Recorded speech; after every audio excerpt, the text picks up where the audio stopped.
No campo literário, o barroco não teria mais a força necessária para figurar como estilo num contexto marcado por ideias iluministas. Tais ideias fizeram renascer o gosto pela estética clássica, com base nas doutrinas de Aristóteles, Horácio e Quintiliano.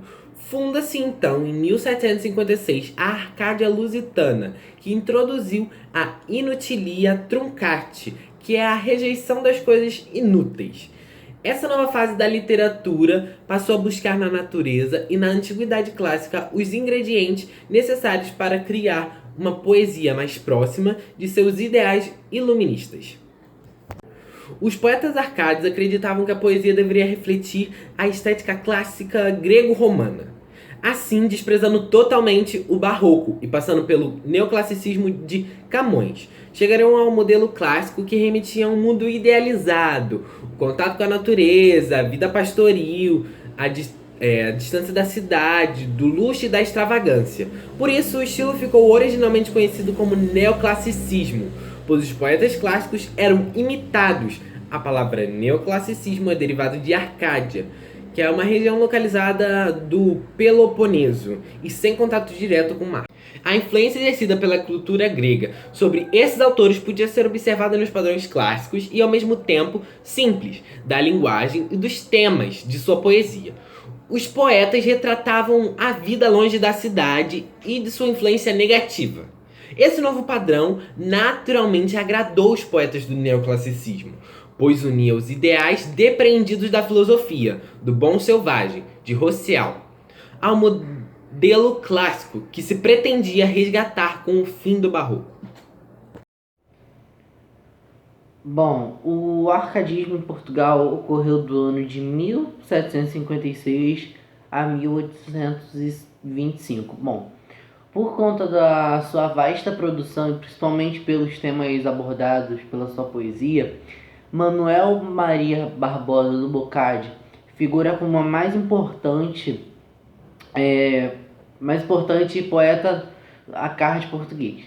A história de vida de Boccaccio, como é mais conhecido, é repleta de momentos inusitados, como a paixão pela futura cunhada. Como militar, levava uma vida muito devassa a ponto de, apesar de tenente, dissertar por envolvimento amoroso casais. Acaba preso e, quando liberto, sustenta-se como tradutor e atividades afins. Após viver desaboros amorosos e tormentos diversos, espera a morte num leito de enfermidade aos 40 anos. Bom, múltiplas faces. Há diferentes facetas na poesia de Boccaccio. A poesia sátrica, que às vezes fere o pudor, e a poesia lírica, que pode ser dividida em duas, que são amorosa e poesia de sofrimento.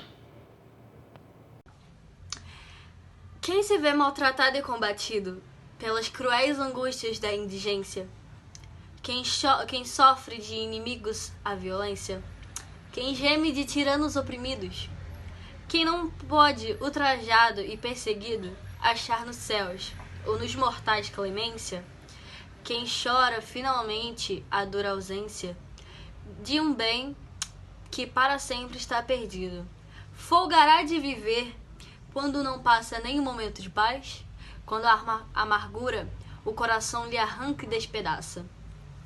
Ah, só deve agradar-lhe a sepultura, que a vida para os tristes é desgraça e a morte para os tristes é ventura. O arcadismo no Brasil, também chamado de neoclassicismo, ele acha-se encontrado no chamado Grupo Mineiro, que se notabilizou não só pela produção literária, mas também pela atuação política no movimento da Inconfidência Mineira. O sonho de ter um país livre e independente ardia no coração dos jovens burgueses de Minas Gerais, que naquela época estudavam em Coimbra, onde faziam faculdade de Direito. Pode-se considerar como marco inicial do arcadismo no Brasil a publicação de Obras, em 1768, de Cláudio Manuel da Costa. Nesse mesmo ano, acreditavam alguns historiadores, que teria sido fundada a Arcádia Ultramarina da Mansão do Poeta, em Vila Rica, Minas Gerais. No período arcadista, era muito comum que os poetas eles usassem palavras e frases em latim para expressar algumas coisas que eles sentiam. E essas frases, elas ficaram tão famosas que a gente até hoje usa alguma delas para usar como expressão no dia a dia mesmo. E algumas dessas expressões ficaram bem em destaque, como por exemplo a expressão carpe diem, que eu acredito que seja mais famosa, que significa basicamente aproveite o dia. Mas também nós temos outras como inutilia truncat, que basicamente diz para você se livrar do inútil, aurea mediocritas, que diz que a riqueza não é tudo, fugere urbem, que fala para você literalmente fugir da cidade, porque os arcadistas pensavam que uma vida que te levaria a paz e tranquilidade seria num campo e não numa cidade, que geralmente a gente remete ao trabalho. E também tem locus amoenus, que basicamente se traduz como o lugar perfeito, um lugar onde a natureza reside, a paz reside e a tranquilidade está em harmonia junto com todos esses aspectos. Um dos autores líricos do arcadismo brasileiro foi Cláudio Manuel da Costa. Ele viveu de 1729 a 1789 e foi o introdutor do arcadismo no Brasil. Ele foi um poeta considerado de inspiração regular, mesmo sendo de uma família rica. E estudou direito, teve o primeiro contato com as ideias iluministas em Coimbra, e voltou para o Brasil para fazer parte de uma confidência mineira, mas ele morreu em 1789, como eu já tinha dito. Em suas produções literárias se destacam obras Monúsculo Métrico, Epicédio, Labirinto de Amor e entre outros. Outro autor lírico foi Tomás Antônio Gonzaga. Seu pseudônimo Dirceu nasceu em Portugal, mas ele passou a infância e foi criado aqui no Brasil, na Bahia. E ele estudou Direito na Universidade de Coimbra e escreveu primeiramente o Tratado de Direito Natural. Ele foi preso e, ao sair da prisão ele partiu para um exílio em Moçambique e faleceu em 1809. Outro autor lírico também foi Alvarenga Peixoto, que nasceu aqui no Rio de Janeiro em 1744, e ele criou o lema de liberdade, quase liberdade aqui será também, que aparece na bandeira de Minas Gerais. Ele foi um dos expoentes da poesia lírica brasileira. Tem como principal trabalho as obras poéticas, que foi de 1865, e ele morreu em presídio em 1793. Outro autor foi Silva Alvarenga. Ele escreveu uma literatura brasileiras, que são obras que retratam sobre o chamado Rococó, que surgiu na França. Ele também se formou em Direito na Universidade de Coimbra, e ele é precursor do romantismo. E as suas principais obras são Desertor das Letras. Nice, onde estás? Aonde espera achar-te uma alma que por ti suspira? Se quando a vista se dilata e gira, tanto mais de encontrar te desespera. Ah, se ao menos teu nome ouvir pudera, entre esta aura suave que respira. Nice cuido que diz, mas é mentira. Nice cuidei que ouvia, e tal não era. Grutas, troncos, penhascos da espessura, se o meu bem, se a minha alma em vós se esconde, mostrai-me a sua formosura. Nem ao menos o eco me responde. Ah, como é certa a minha desventura. Nice, onde estás? Aonde? Bom, o arcadismo em Portugal ocorreu do ano de 1756 a 1825. Bom, por conta da sua vasta produção e principalmente pelos temas abordados pela sua poesia, Manuel Maria Barbosa do Boccaccio figura como a mais importante poeta a carta de português.